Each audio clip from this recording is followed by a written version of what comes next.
Okay, guys, Jeff here the day after Hurricane Ida, September 2nd, 2021. You're looking at my front yard.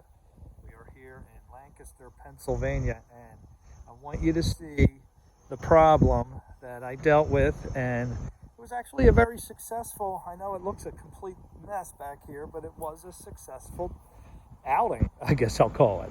So let me explain what went on, and if you've watched my other videos, you probably have a good idea of what went on. But if you have drainage problems, if you have low spots, you want to watch this video, okay? Because I'm going to explain it again.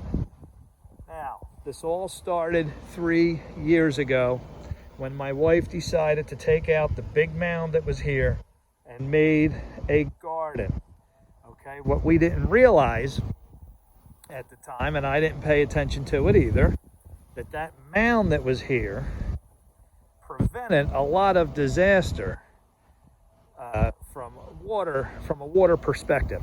So this basement window well has now filled up twice since then. So the first time was 3 years ago. So in the middle of the night at 11:30 at night, my son's down there playing Xbox in the finished basement, pergo floor, furniture, everything completely finished. And we told him to come up a couple times. He didn't listen, and thank goodness he didn't listen. So that night we got 4 inches of rain. So if you see, I have a retaining wall, okay, and it's all hill down. But the bigger issue is the neighbor's hill. It is built to come right down. This window well was the low point. So all this hill that you see, if you look here carefully and look at the neighbor's house, is up higher than mine. Mine's down here, theirs is built up here, which means all their water comes down. Hence why you see this trench was dug out for Hurricane Ida, actually a week before the fire department came. So the very first time 3 years ago, all the water came down, okay, when this was removed and made a big swimming pool. The biggest problem is that this window well, okay, now this cement was not here. This dirt was not here. If you can look down there, the tip of the window well was the absolute low point. That was the lowest point from all this area. It all funneled right down to there. Even the grade went negatively to there, which I never paid attention to. So that was 3 years ago. So fire department came, they pumped me out, and I said, okay, I am going to build a French drain. So I got Chuck from Apple Drains, and what I did is, I can't get over there now, I'm in bare feet, but around the corner it starts, and then I dug a 2-foot trench right through the middle of the swimming pool under this walkway. This is all mulch. Okay, there is a French drain. There's drain number 1, surface drain. Again, watch Chuck from Apple Drains. He is fantastic. YouTube is the mechanism. I tell you that when you're starting and trying something new, you need knowledge, confidence, and wisdom. Well, there you go. So Chuck said to get a surface drain. I put it right there because that appears to be a low point from here, and this hill slopes down into it, okay? And so there, follow my finger. This is all a 2-foot trench with gravel, and it comes all the way out to here. Now it starts at this point. I'd say right about here is where the downhill starts to daylight. We refer to that term daylight as the exit point, if you want to think of it as the off-ramp. Okay, you see another surface drain. Now, the second problem going on, 3 years ago, this window well was completely submerged, and all the water right below here inside the house in the basement is the sump pump and the breaker box. This was completely filled. And what was going on here is this had a negative slope as well, which I since have made positive three years ago. And through Ida and the last 3 years, this has been fantastic. even though the negative slope down the other window well, this one remained positive. I haven't had any issues at all, even last week with the 4-inch flood. So, right here, you can see this white bar is the sump pump, which goes under, connects here. This is actually a little drain outlet. And what was going on? The original owner, okay, had the PVC underground going to here on uphill, and then it was going downhill, and it was going to nowhere. So right about out there, when I called the fire department 3 years ago, a guy was standing there, and you could see the water bubbling up. There was a little space. 95% of the underground French drain was completely filled with mud, but there was a little hole, and this safety valve, which didn't have the cap on at the time, the sump pump was shooting the water, and it had nowhere to go, so it was coming up, and it was just flooding this area, and it was running non-stop. It was going here, up, in a big circle. At the time, I didn't know what in the world was going on. All I knew is I had a major puddle right here. So the fire department came, and they used the pump to pump that window well out. So after that 3 years ago, after that flood, I dug all this out. I followed the line. I couldn't believe it. There was a massive trench right here that I dug out, and I took all that out.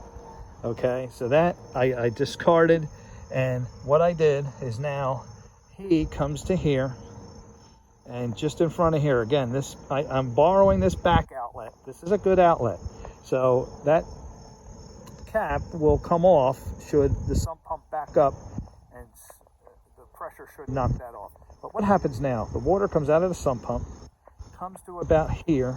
There's like a little intersection here, and it comes straight underneath here, all downhill, and it connects to there. So there's a hole in that drain, and let's take a look at it. Now guys, if you have drainage problems, stick with me. This is a big learning video for you.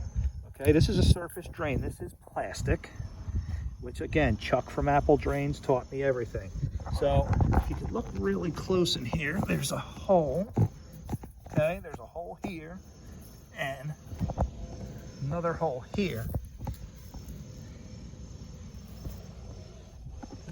Okay, so this hole goes out and down to the sidewalk. Okay, this right here comes from the sump pump, and then there's a connector because there's a pipe coming down here as well, and there's a little Y. So the sump pump comes down, it hits a Y valve. Actually, it looks like this. So the sump pump connects to the Y, he connects to the Y, and then that Y comes to right there, and then it goes across and out to the street, and I'll take you to that path.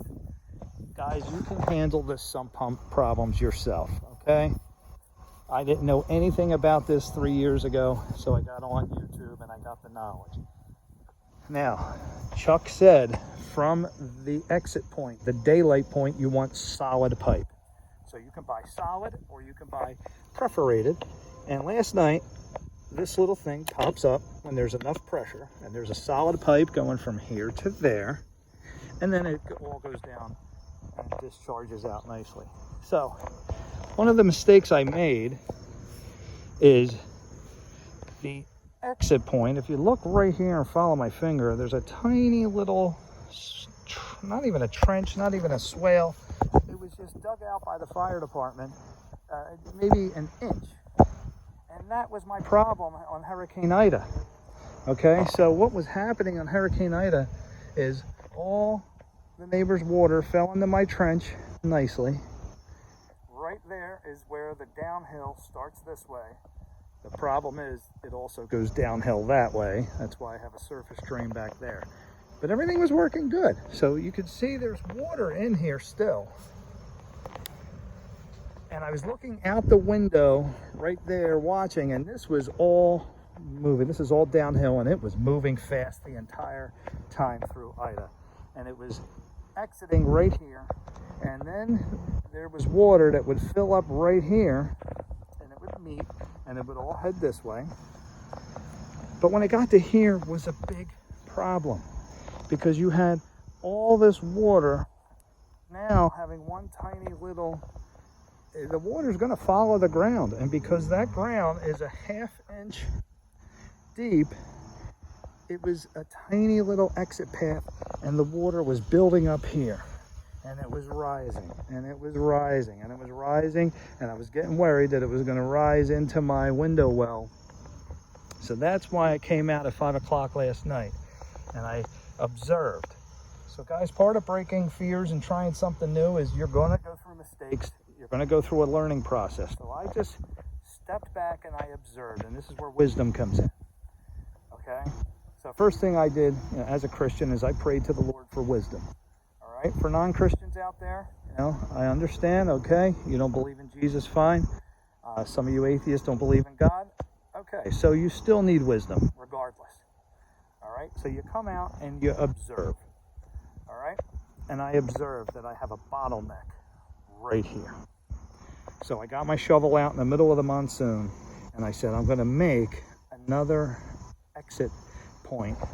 And what's worse is that this is right on top of the French drain. So all of the surface water was pushing that green popper down as the water underneath was trying to push it up and creating a problem up there. So once I dug this out, I noticed all the water flooded right into my new trench here. And if you see, I took the dirt from here and I moved it over, and I made a little barricade so that this water no longer would go over my green popper, and I alleviated all the pressure on top of the popper, and it worked fantastic. And in fact, when I got done digging this, I turned around and all this was empty. I couldn't believe my eyes. What was filled with water, as soon as I connected the last piece and it all went through, I turned around, everything was gone. Right in the middle of the storm, at the peak of the storm. And I was like, wow. So this was not the problem. But again, you need wisdom. So I stood back and I observed. Okay, so the plan is from here. Now, I'm pretty much going to leave everything done there. I'm going to fill this up with gravel. Then I'm going to put a piece of landscape fabric and then put the sod. Now, what I am going to do is I really want that trench effect. But my wife's not going to like leaving it like this. So when I resod it, okay, I am going to have it drop about 2 to 3 inches below grade. Grade is ground level. So I'm going to have it go down, and then it's going to grow grass and it's going to come in, and really you're not going to see it. But what is going to happen on the next time it rains is that this is going to drop a couple inches, and it's going to stay in here, come down. So all this is fine. This really isn't a big deal. What I am going to do is from this point out is make a swale. Now, we're going to make a tiny one. Even, see how deep this is right here? That's probably too deep. So I'm saying 1 to 2 inches below grade, but I'm going to make it wide. So I'm going to get out my Greenworks dethatcher, and I'm going to start right about here. And I'm going to make a nice, I'm going to try to get a 3-foot, and it's going to be a couple inches below grade, and it's going to empty out over here away from the French drain. Okay, I don't want the surface water going on top of my French drain, and that was a mistake I made. But part of breaking fears and trying things new is learning. Now, guys, if you have drainage problems, hit me up with questions and any comments so we all can learn from each other. Let me know how you handled Hurricane Ida, and we can all help each other with wisdom and knowledge. And yeah, there are easier ways than doing this by hand. I like to get the exercise. Ideally, what should have happened when this home was built? Who knows out there what should have happened when you have one house higher than the other? Okay, this is one big downslope, and to make it matters worse, that hill comes into here. A swale. What is a swale? A swale is the letter U. Okay, a swale is where they should have taken a backhoe. Okay, a backhoe should have came in here and right about here, just dug out a 3-foot swale all the way down to there. And just think of a gigantic letter U that goes down 3 feet between our houses. So all the water would hit the swale, come down into the bottom of the letter U. As it comes back up, it would stay at the bottom of the letter U, and it would run right out to daylight. That's what should have been done. I'm doing a miniature version of it. So I'm going to put this at 1 or 2 inches below grade and then make it wide, because I'm going to be reseeding anyway. So guys, I am going to make other videos coming up. Another thing that I broke fear was learning about my lawn. So I've got a lot of knowledge built up about lawns, and I use a product called Super Juice, and I'm going to be reseeding my entire lawn anyway. So I'm about to dethatch, and then I'm going to reseed my entire lawn. So this is a good time. So we're right at September 2nd. The temperature has dropped. You have an ideal window to reseed, and I'll be making videos on that. So, but as you can see, I'm not going to put this sod back. I don't think. I'd rather just reseed, and I'm just going to put dirt. I'm not going to put any rocks out here. This is going to be dirt, and probably almost right. Okay, I could almost just leave this alone right here and just put the seed about this level. So look here, so you have the grass here, and then this. Let's see if we can get a good drop. I'm going to have it at 1 inch, 2 inches below grade, and the rest of it I'm going to have to fill in that goes more than 2 inches below grade. But you can see this is almost like a little mini swale, and that's what you want. That swales get rid of water in a great fashion, but you need width. So I'm going to make it about that wide, and about that deep is almost perfect. So when I'm mowing my grass, my mower is going to go down and across it, which, you know, unfortunately that stinks, because I'm going to be putting, you know, I'm going to try to avoid going across this way and then go up and down when I mow, but I'm only going to make it about 1 inch, so it really shouldn't be a big deal. And we're going to start it right at this point of the French drain, because all that water is going to take that little bit, this tiny little path here. I mean, ideally what you would love is to have a big swale right through here, which I should have done. If I could do it all over again, I wouldn't have done a French drain. I would have done a swale. You don't even need to fill it up with rocks or anything. You just dig it out. Well, you're going to have a ton of dirt to get rid of. Anyway, so this is the game plan, guys. It's going to be about that wide, and I'm going to back it up to right below here, so it's all downhill in a nice little swale out to daylight. So there you go, guys. Please like and subscribe. You know, I'm making this channel for you. I'm not making it for me. I'm making it for you. I want to go out. I want to help people break their fears. I want to help people to get out and try new projects. Don't just turn a blind eye and pay someone. Don't do that. Anybody can do that. It's a waste of money. It's a waste of time. It's a waste of confidence, and you're letting someone else do what you can do. There's certain things you do have to pay for somebody, but guys, not this. Not this. You have a shovel, get out there, put the effort into it. A lot of good things are going to happen when you put effort, and the whole neighborhood sees you doing it, and they're going to see that, you know, okay, this guy built a nice little swale for himself and a French drain. And all my neighbors came over when they saw my French drain and were asking questions, and wow, that's neat that you know how to do that. And guess what, $200 in materials, and I made a 100-foot French drain. And unfortunately, there needed to be a little bit more done on the surface. There we go, guys. All right, well, I hope you guys got something out of this video. I'll be glad to answer any questions that I can. I'd love to hear back from you and any projects that you or problems you have or projects you've done. See you, everyone.